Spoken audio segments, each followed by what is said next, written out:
Vim falar de uma série de um programa na qual marcou a vida de muitas pessoas. Se você não sabe, obviamente que sabe, fica até o final desse vídeo. Bora, caras, tranquilo que Deus de cada um de vocês aqui nos fala, Soares. Eu venho trazer mais um vídeo quentíssimo e é sobre a série que acabou. Nossa, assim, ó, semana passada eu creio que acabou, que é Chespirito Sem Querer Querendo. Eu não sei quantos anos você tem, mas eu creio que se você for da década de 90 ali, eu creio que você se aventurou em sim vários episódios chaves Chapolin. Sim, eu tô falando de Roberto Gomes Bolanhos, o criador dessas obras-primas aí. Nasceu no dia 21/2 de 1929, entre passagens de tempos, vindo para o passado, indo para o futuro, para que nós temos uma dimensão como foi.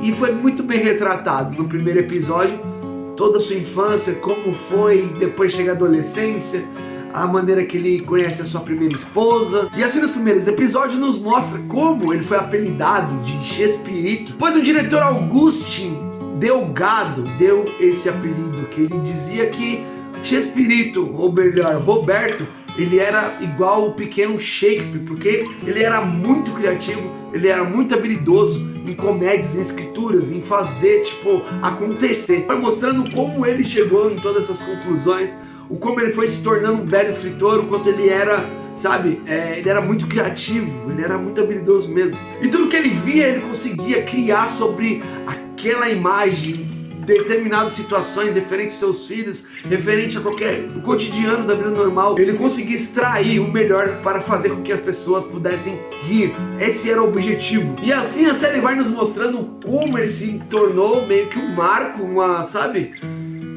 referência no seu país de origem. Passando por esses 3 episódios, nós chegamos no 4º episódio, que demonstra como foi a criação do Chapolin. Cara, é sensacional. Não sabemos muito bem se foi daquela maneira, até porque, por mais que seja aqui escrito pelos filhos do Roberto, eu creio que também tem uma parada mais fantasiosa, mas eu creio que não ia sair tanto da originalidade. Para início de conversa, o Chapolin não era para ser Chapolin colorado, e sim Chapolin justiceiro. E ele ia ser verde. Mas só que aquelas telas chroma key que tem a cor azul e verde, que transmite a imagem, a qualquer imagem que você queira que passe atrás de você, e pediu que ele fosse verde, porque senão ele ia ficar, digamos, da cor do cenário. Então, uma das filhas dele meio que veio com as ideias, assim, com toda a sua infantilidade, só que ele achou muito bom a conotação de Chapolin colorado. Chapolin é um tipo de grilo ou gafanhoto. Eu não sei se é um inseto que se encontra no México, assim, apenas no México. É a partir daí que se cria o Chapolin colorado. Assim, no 5º episódio mostra muito bem também como foi feito o menino da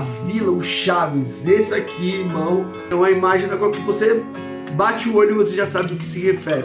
O Chapolin também, mas eu creio que, sei lá, eu não sei, pela infância, pela adolescência, eu creio que nós gostávamos mais de Chaves. Todo o aspecto, questão de, sabe, os personagens que se enquadravam, que era de fato várias famílias ali dentro daquela vila, cara, é uma coisa absurda. Até no 5º episódio que ele cria o Chaves, irmão, ele tem uma vida com a família dele, ele tem, sabe, um cuidado, mas mesmo assim vai mostrando os traços do quanto ele era perfeccionista e o quanto ele era, tipo, louco por trabalho. Ele trabalhava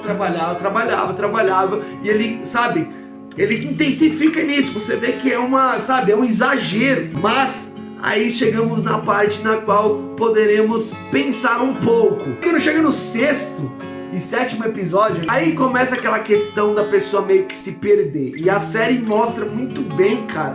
Eu achei muito top nessa série, porque ela mostra como ele começa a se comportar quando a fama e como vários trabalhos começam a aparecer.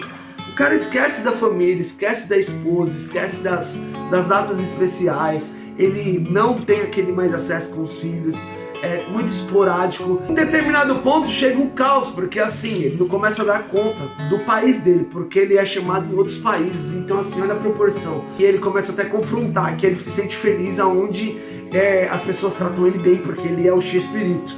Mas dentro da casa dele, ele não consegue se sentir à vontade. Eu não sei se foi da mesma maneira que foi colocado ali e tudo mais, porque é sobre a visão dos filhos do Roberto. Sobre os outros personagens, 2 já alegam que não foi nada do que aconteceu ali, mas é obviamente que se é algo que é formado, que é criado pelos filhos do Roberto, e dos filhos que ficaram do lado da mãe, do primeiro casamento, é obviamente que eles vão puxar a sardinha pra mãe, né? Obviamente, né? Porque a mãe que foi deixada e tudo mais, por aí vai. E na série mostra tudo isso, mostra muito bem como foi feito. Então aqui, digamos assim, nós vamos ver um caos, traição, briga, confusão entre o elenco, nos bastidores.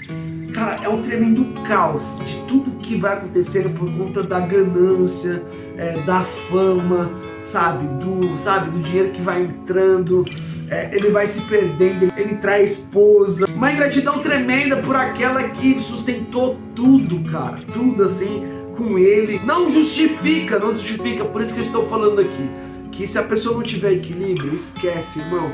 E aí eu tenho que já colocar ele em ponto focal, que o único que vai te dar todo esse equilíbrio e vai te preencher por inteiro, parece clichê, mas é Jesus Cristo, não tem outro.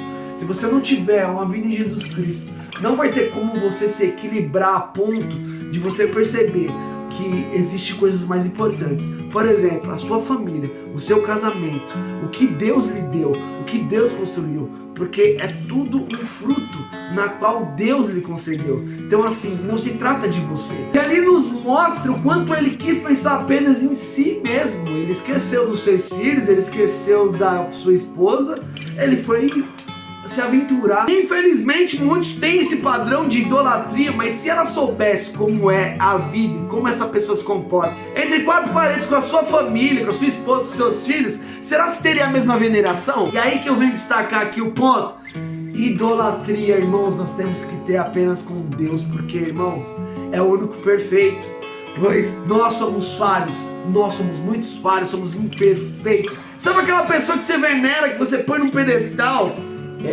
Eu posso falar uma coisa pra ti, que ela talvez não seja aquela pessoa. Talvez ela pode estar ali só meio que usando uma máscara, digamos assim, uma fantasia, mas dentro de casa dela ela possa ser uma pessoa totalmente perversa, digamos assim. Nós temos que tomar muito cuidado. Tudo que é exagerado, tudo que você coloca como idolatria, irmãos, a chance de a casa cair é enorme, porque você está colocando acima de Deus. E aí que tá o grande problema. Irmãos, tem idolatria pior do que você venerar, por exemplo, pessoas de carne e osso. Pessoas, por exemplo, que, sabe, que se diz estrelas, personalidades. Tem idolatria pesada e maior do que você idolatrar o seu trabalho até um certo ponto, na qual você esquece sua família, na qual você destrói seu casamento. E eu vim trazer um ponto de referência de alguém que marcou época em diversos países. E a série mostra o quanto ele era falho. Então assim, irmãos, perfeito é apenas Deus. Tem como você chegar nos seus sonhos, tem como chegar no seu objetivo, tem como você chegar no seu propósito, sem deixar as pessoas que mais te amou de fora, entende?